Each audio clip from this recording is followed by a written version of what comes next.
Once again, it's on. You know what time it is. It's time to play some toss. Welcome, everyone, to episode 138 of Toss to Tristain on Sports Show. Yes, it is your main man, T-Squared, Tristain Thomas. Thank you so much for joining us. This week, the Green Bay Packers finally in regular season action. How did they do against the Bears down in Chicago in week one? It was a tale of two halves we'll discuss. The Brewers still trucking along, but still the same issues. I know it seems redundant, but we're going to talk about it. Wisconsin Badgers laid an egg this past Saturday. The air raid is Air Wack, and we got to discuss. And then the Toss Week, we'll talk about WNBA Playoffs and devastating injuries in the NFL. But you all know how we get things started here on Toss. We get things started with the state of the state, where we discuss the state of sports in the state of Wisconsin, hence why it's called the state of the state. And we have to talk about those Green Bay Packers. Finally, the regular season is here. Happy season to you all. We celebrated the Joe Bonds Memorial Back to Football Feast. If you don't know the story about that, my dad and I used to go and get just a crap ton of junk food and just enjoy the first day of football, spending time together. It was a blast. So we kind of carried on that tradition, even though he's no longer with us. But we enjoyed that day. We enjoyed the first week of action. It was fantastic. The Packers 1-0 on the season, as I predicted, on Quick Toss, which you can catch on YouTube. Look for us at Toss Nation Media. On Facebook, that's facebook.com/T on Sports Show. That's TON Sports Show. Usually try to put that out there on Thursdays. But yes, I predicted that the Packers would win that game. Now, I thought it was going to be a lot closer. And this is where, in the teaser, I said it was a tale of two halves, because it was predicting and tracking exactly the way I thought it would. It was a close 10-6 ball game in the first at the half. The first half was really not that great on either side of the football, offensively, defensively. Now, the first drive for the Green Bay Packers went about as well as you could think it could go. Aaron Jones saw the ball. I believe he got 5 carries, 24 yards, got them off nearly 5 yards a clip, got them off to a really good start on the ground. Jordan Love, very good. He was really good all game, especially on 3rd and 4th down. The money downs, I believe he was 7 for 9 on 3rd and 4th down. A perfect passer rating, multiple touchdown passes. He had 3 overall, played a really good game. Wasn't quite as accurate overall as you would want him, but he did not turn the football over, which is a gigantic plus. Made some good reads, made some good plays with his legs, made some good plays with his head. Like I said, he's been in this offense all 3 years. He sat behind Aaron Rodgers. He's been in the Matt LaFleur offense. He knows the offense. He just has not had the starter reps. Now he's getting them as QB1 week after week. But that first half, it was rather pedestrian for him. It was rather pedestrian for the offense overall. An 11-play, 40-yard drive. Touchdown goes to Dobbs, who had 2 touchdown catches on the day. This was after the Packers defense stopped the Bears on 4th down. Short yardage situation. Took advantage. But for the most part, it was punt.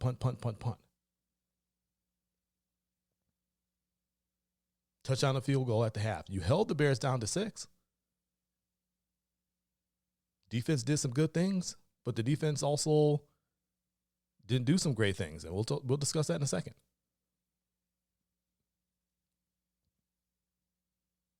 Why Matt LaFleur continues to forget about Aaron Jones and how dynamic he is, I don't know.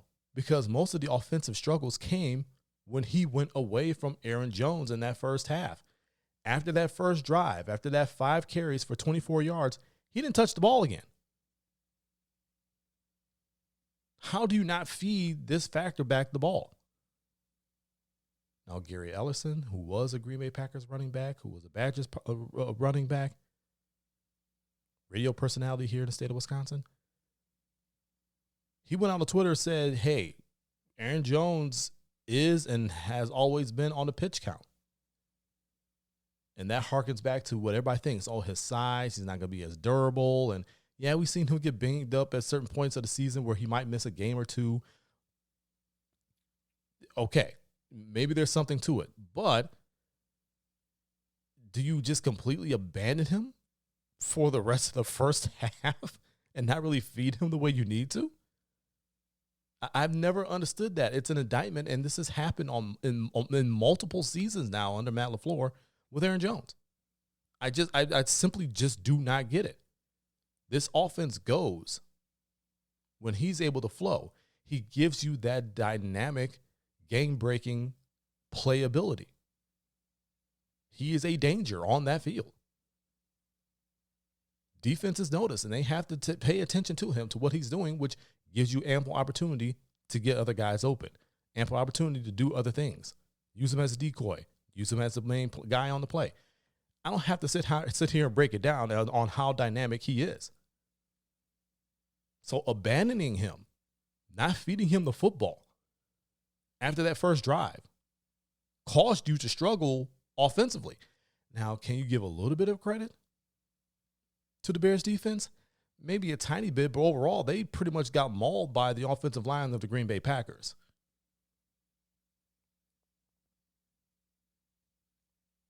Can you chalk it up to just having young playmakers in the skilled positions out there? Sure, you could do that.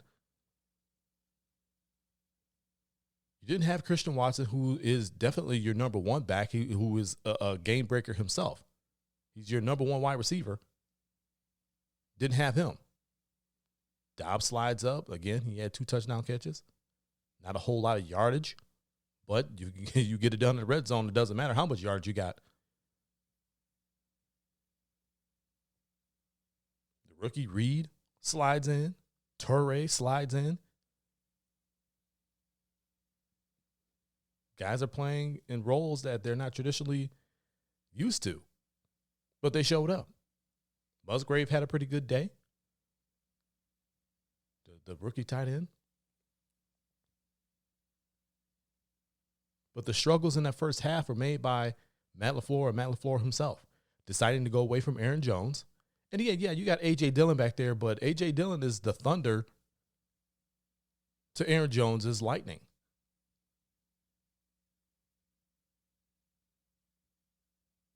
At this point in their careers, Aaron Jones, who has worked very hard at it, is a better receiver, as seen in the second half. We'll discuss that in a second. Dillon improving in that area, but not quite on Aaron Jones's level. Found a little bit of running room, but not quite to the level that Aaron Jones did.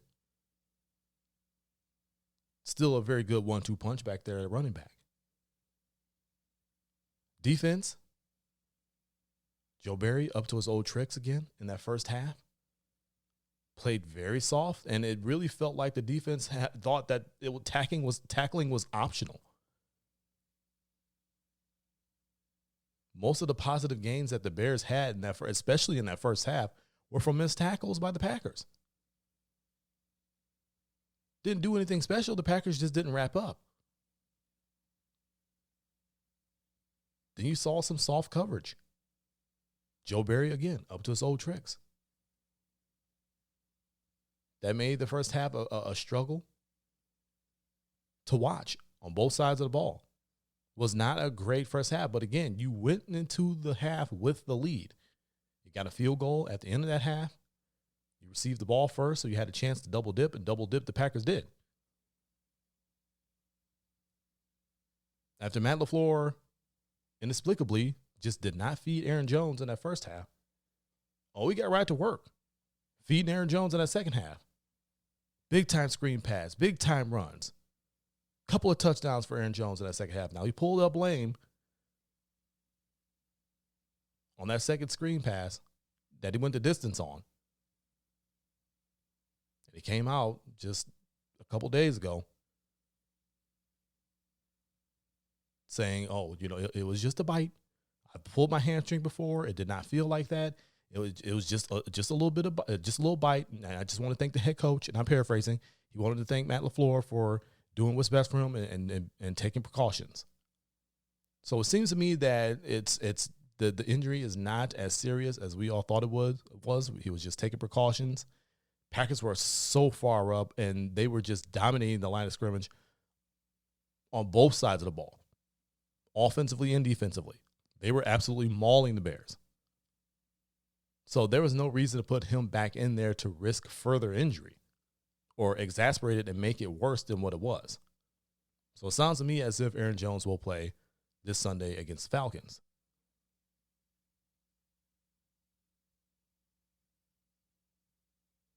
We mentioned Jordan Love, 3 touchdown passes, I believe 245 passing yards. Again, the accuracy was not quite there, but he did not turn the football over. Defense mauled the offense of the Chicago Bears. A lot of their scoring came garbage time. A lot of their yards came garbage time. But it seemed to me like this defense was all over the place. Jair Alexander actually got to go up and be physical. Joe Barry slapped himself and said, okay, we can't do the soft coverage thing. We need to be aggressive.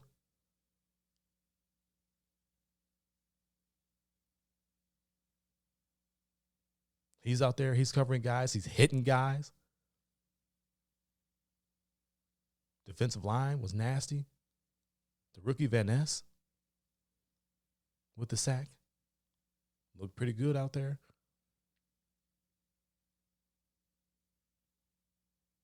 Kenny Clark forcing a fumble on Justin Fields. Rasul Douglas retrieving that fumble. Quay Walker with a big-time pick 6. You hope he's all right.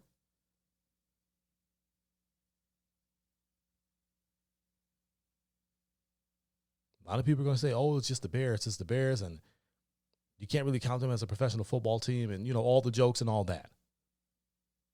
And I don't want to oversell the Green Bay Packers. But I have been saying on this program, and whenever I've been asked, I've said, hey, look, I'm not going to sit here and pencil the Green Bay Packers in as Super Bowl contenders. I'm not even going to pencil them in as a firm playoff team. I say they're going to be in the thick of things as far as the playoffs are concerned. They will be competitive if they continue to play the way that they played. They don't beat themselves. Now, the defense had a lot of dumb penalties. You have to clean that up. But the offense did not turn the football over. The defense got turnovers. And again, when this defense is opportunistic, it is a great defense. When they are healthy, when they are flying around the field, as you saw, when they're wrapping up tackling, as you saw, they did a lot better in that second half. When they're ball hawking, it's a really good defense. And it can only get better.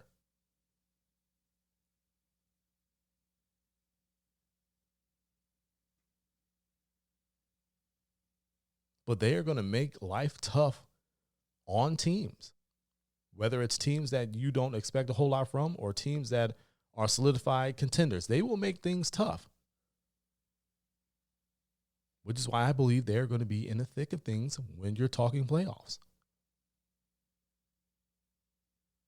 Off to a 1-0 start already.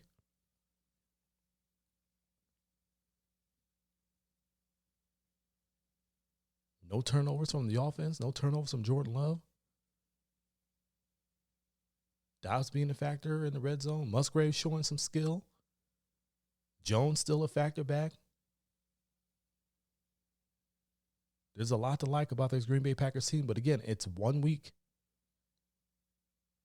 We have to pump our brakes. Enjoy the victory. But let's see some more progression. Let's see it get a little bit more fluid. Let's see it get a little bit more nasty. Let's see it get a little bit more explosive. There's so much more to improve on. So many more opportunities to get better. And you have another opportunity on Sunday afternoon in Atlanta against the Falcons, who are 1-0 themselves. want to know themselves. So that should be a nice little matchup. Two young teams.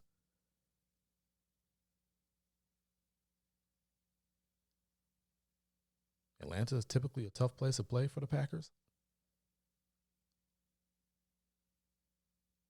We'll see how it goes. Continuing here on Toss, State of the State, let's talk Brewers baseball. Coming into Tuesday night's action as we record this program on a Tuesday. Brewers were 80-63. I believe they have actually won that game now. Fastball Freddie getting to over 200 strikeouts.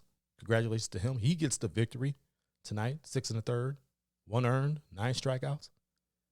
So Brewers are now 81-63. They have assured themselves of a non-losing season. They get one more victory. They assure themselves of a winning season. 162 games. You split that up. It's 81-81. That's a non-losing season. They win one more. The worst they could do is 82-80. You hope they don't go 82-80. That means they're not in the playoffs. They're in first place.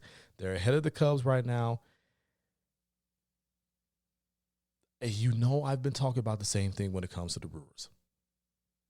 Pitching is there. You got some young talent that has come up. Off the top of the head, Sal Frelick. Hell of a catch in New York. Too bad they lost that game. We'll talk about that in a second. But all the pitching in the world, pretty good defense. But this offense continues to be up and down, and not just a little bit, to an extreme, to where it just does not give me great confidence on if this team even makes postseason, if they're going to be able to do anything. What do I mean? Well, let's go to Sunday's game against the Yankees. You had won the first 2 games against them. Okay, so you'd already secured the series against the Yankees at Yankee Stadium. It's Sunday. It's gravy day. You got a chance to get the sweep. And you get a hell of a pitching performance from your ace, Corbin Burnes, who does not give up a hit in 8 innings pitched. Now, I can guarantee you, and remember, he was a part of that combined no-hitter that so many people complained about, which I still cannot believe. Still goes down as a no-hitter, combined or not. So it's not like he's a stranger to this. I guarantee you, had the Brewers had a run or 2 on the board, he does not come out of that game. It is not like the combined no-hitter from last season where he said, hey, I was gassed. There was no way I was going to be able to come back out there for the 9th because I had to fight Craig Counsell, to even come out in the 7th. Because we all know how Counsell likes to get his guys out of there after about 6 innings. That seems to be the danger mark for Craig Counsell. So it definitely was not that situation. You got your ace who was absolutely dealing, no hits. And you can't scratch across a run in those first 8 innings. You can't scratch across a run to let your ace come back out there and try to finish this thing and make some more history. You end up finding some runs because the game went 13 innings, but you lose to the Yankees 4-3. So it took you 13 innings to find 6 hits and 3 runs. Nearly a full 5 innings away from a full 2 games in 1 to find 6 hits and 3 runs. Chafin coughing it up as usual. He has not been great.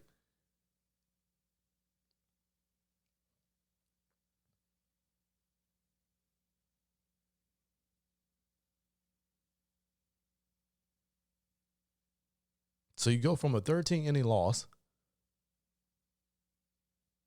6 hits, 3 runs, and then you go to Monday night's game started the series against the Marlins, and you absolutely obliterate them 12-0. Again, it is a perfect microcosm for what I'm saying. The pitching is there. The pitching has been there. The offense has not consistently been there, but on that night, this past Monday, you get 12 runs. I know baseball is a funny game, and it's weird. One day you can win 20-0. The next day you get shut out 1-0. Or you get smacked around 17-0. Within a 162-game season, you're going to have some weird ups and downs. But this isn't just a weird up and down for the Brewers. This is just what they are. And it's so very much why I am concerned. Same stuff, different day. And if it continues this way, they will pay.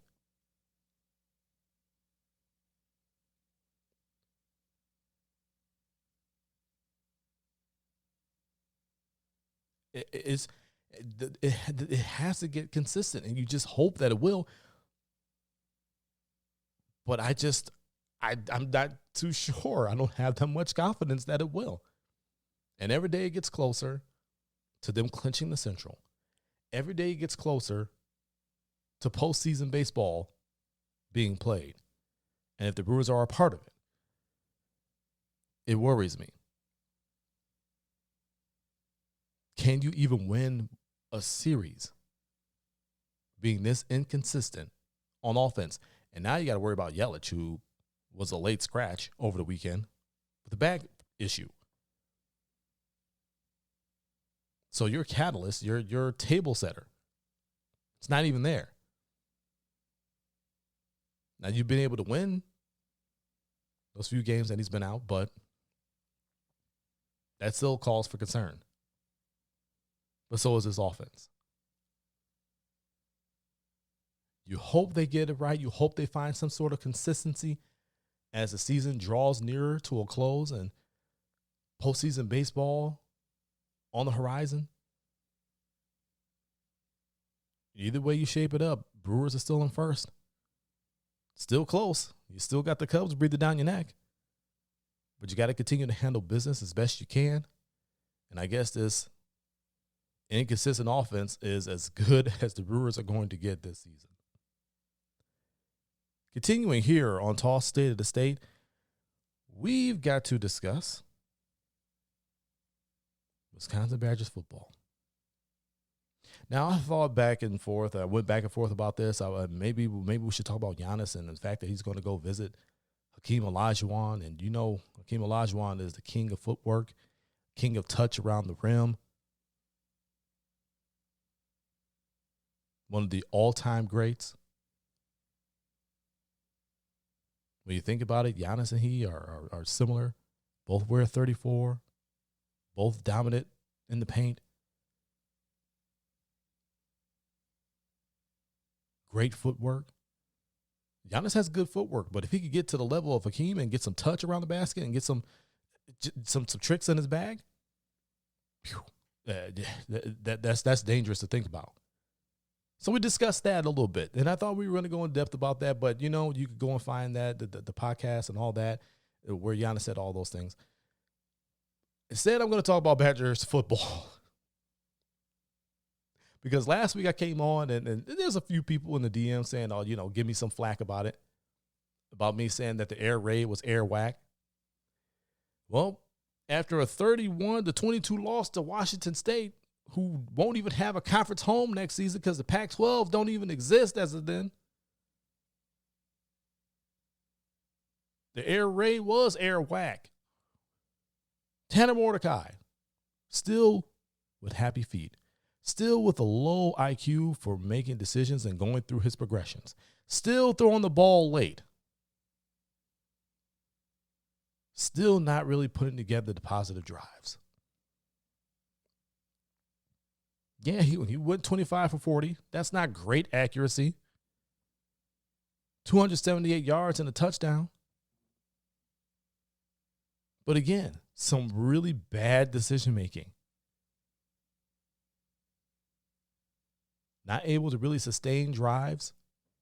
Now, part of that, you have to give credit to Washington State's defense. We have to give them credit where credit is due. But a lot of that is because this air raid ain't working. This team ain't built for the air raid. It's built to run the football. Braylon Allen, Ches Malusi.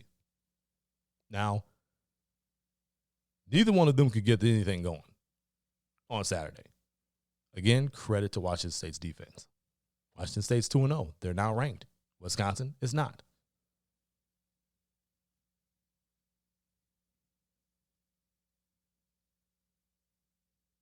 The defense looked like Joe Barry was running it at times because the amount of soft coverage and how many third downs you were giving up, first downs you were giving up, not able to get off the field, all the explosive plays down the field, guys out of position, guys too far off the line. It was an absolute maddening watch.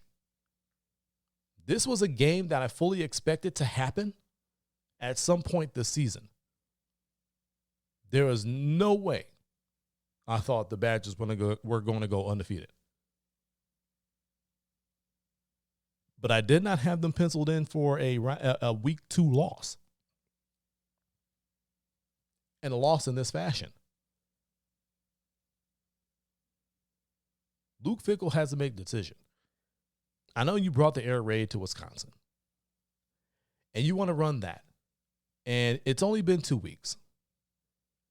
And you want to give it time to develop. But when you've been around the talent and the players that they have on this team for years, as most of us have been, we've seen it. Those of us who have covered the team, you know what they bring to the table already. This team is built to run. It's not built to run the air raid.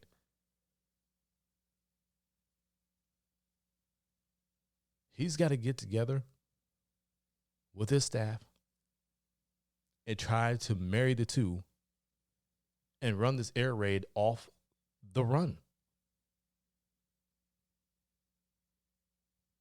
He's got to have these 2 running backs, and Allen and Malusi, be the bell cows, be the table setters, be the game breakers. Sprinkle in that pass,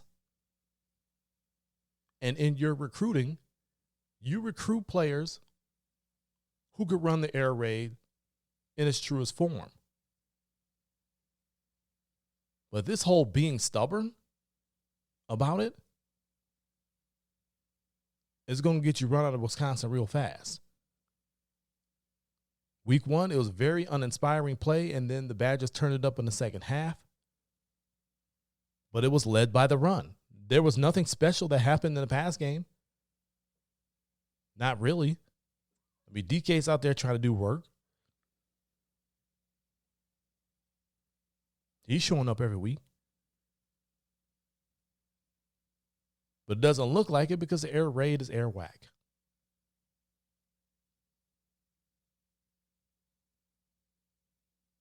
I truly hope they get it together offensively and defensively. We're used to dominant defenses here in Wisconsin over these past few years. Last year just was an aberration.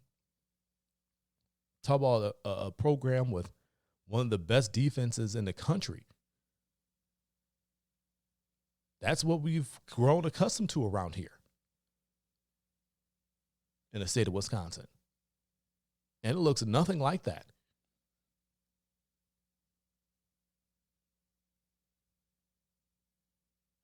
So I'm pretty sure Luke Fickell is really taking stock and looking at things, figuring out how they can get better, as a coach should. But to this point in the season, air raid is Air Wack, and he needs to go and make some changes.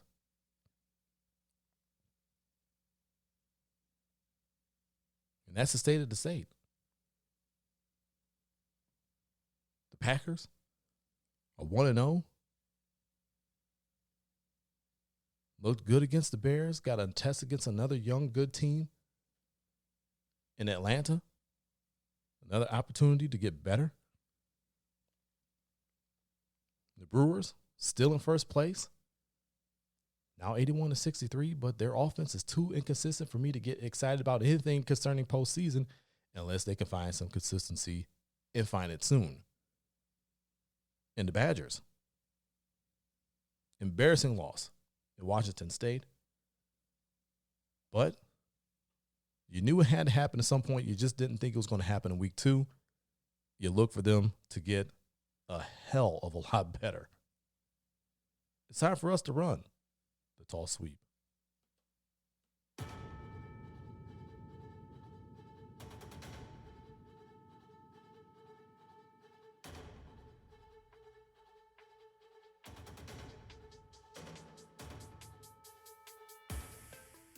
Facebook.com/TOnSportsShow is your home for the Toss on Facebook page.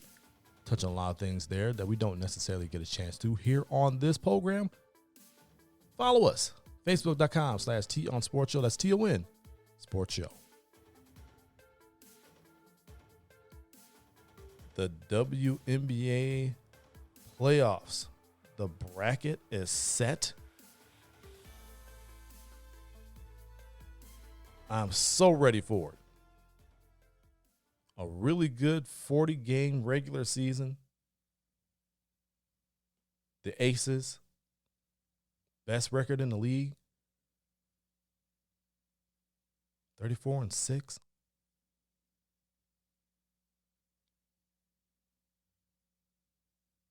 Liberty, not that far back.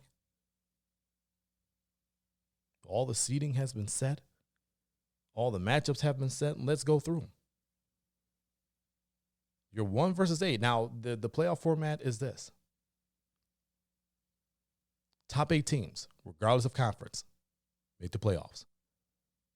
Seeded 1 through 8. First round, no longer that one-game playoff with a bye for the higher seeds. No. Everybody's playing. Best of 3 in the first round. So, in that first round, best of 3. 1 versus 8, you've got the Las Vegas Aces, defending champion, best record in the league this season, against champion from a couple seasons ago, Chicago Sky. No longer have their head coach, James Wade, who left to be an assistant with the Toronto Raptors. So Chicago squeaks in there.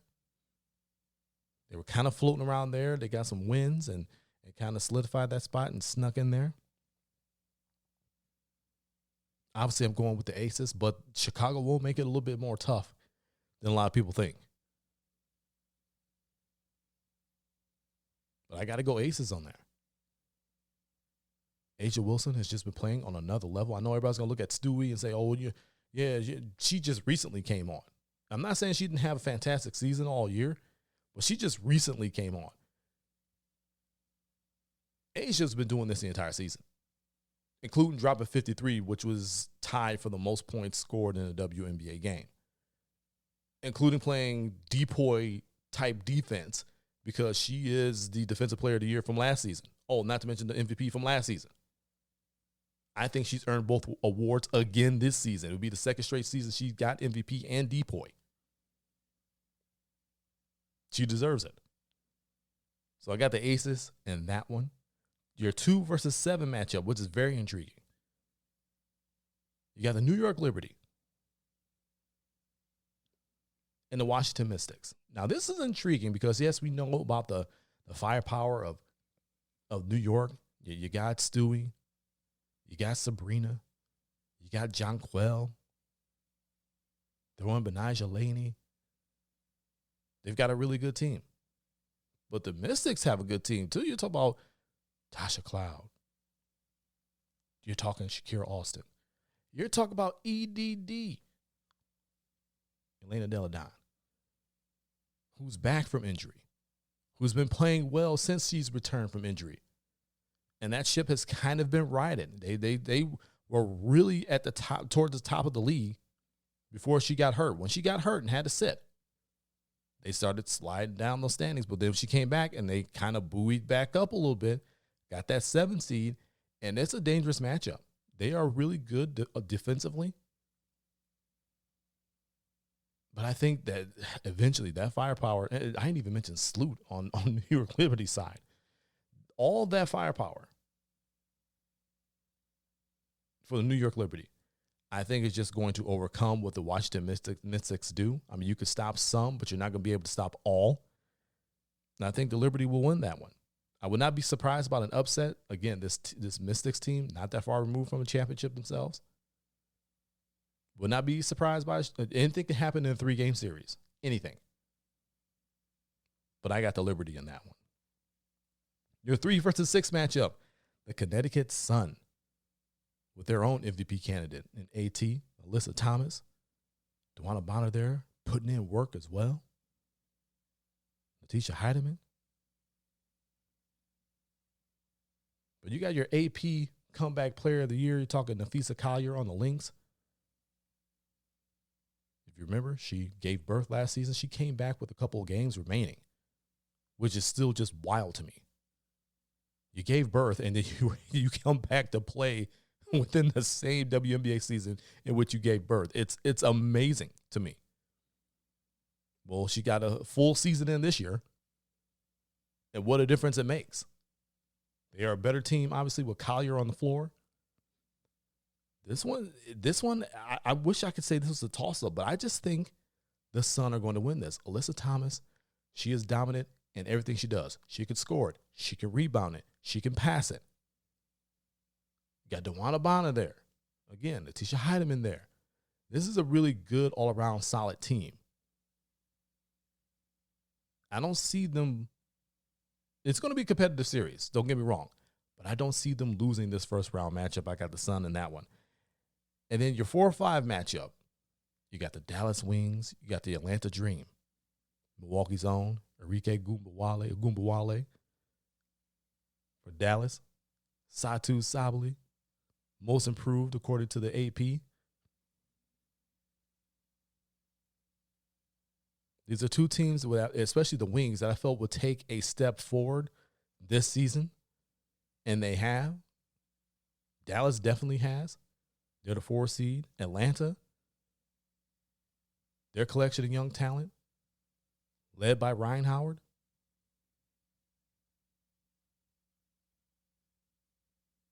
This was truly a toss-up because it's two good young teams. Defensively, okay. They definitely can score it, no doubt. This has the potential to be a track meet every single game. If I had to pick, which I do, I've got to go the Wings. I got to go the Wings. They've been to the playoffs just last season. They got a taste of it. I think they learned a little bit. They took that step forward that I thought they would this season. Vastly improved. Whereas with the Wings, you got a lot of players that haven't really tasted the playoffs. Don't quite have that experience. But again, anything can happen in the 3-game series.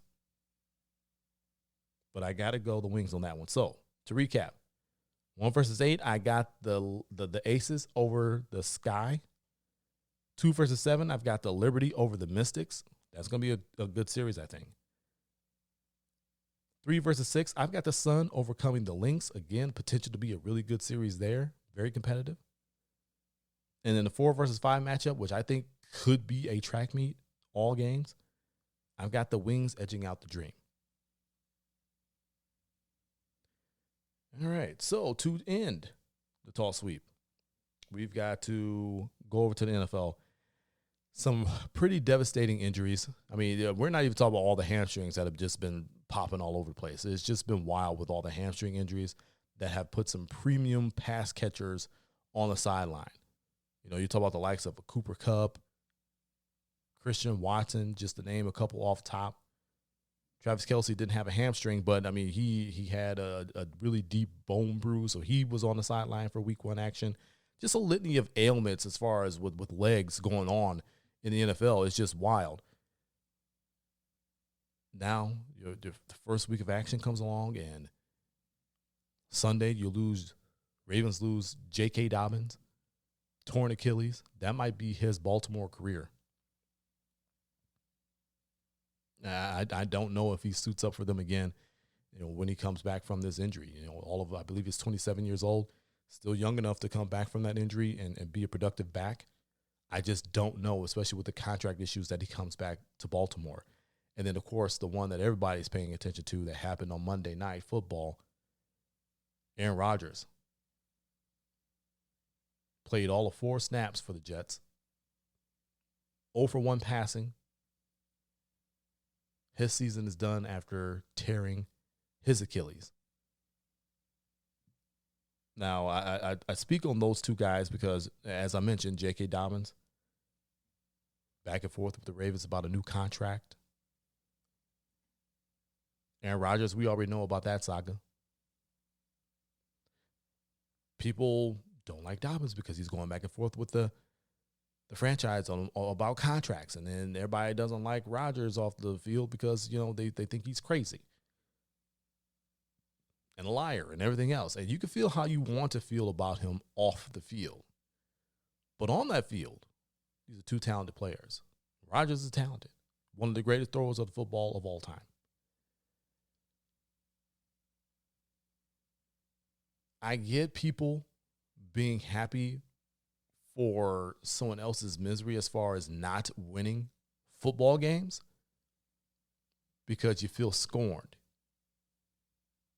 You feel like they did you wrong, right?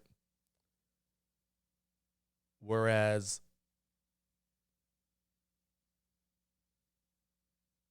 rooting for someone or reveling in someone's injury, I'm sorry, that's just dumb to me.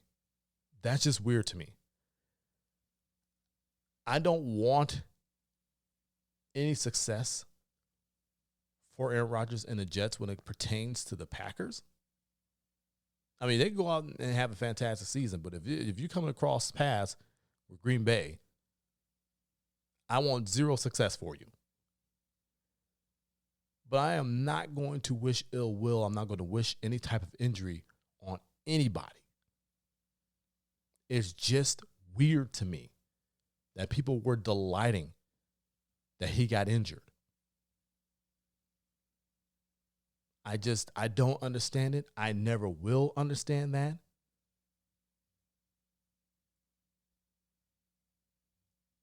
As I said, it's okay to root against the team. When Brett Favre was jettisoned out to the Jets, that was it. I could be a fan of what he did for the Packers, but now he's the quarterback of a different team. I'm not going to root for that team.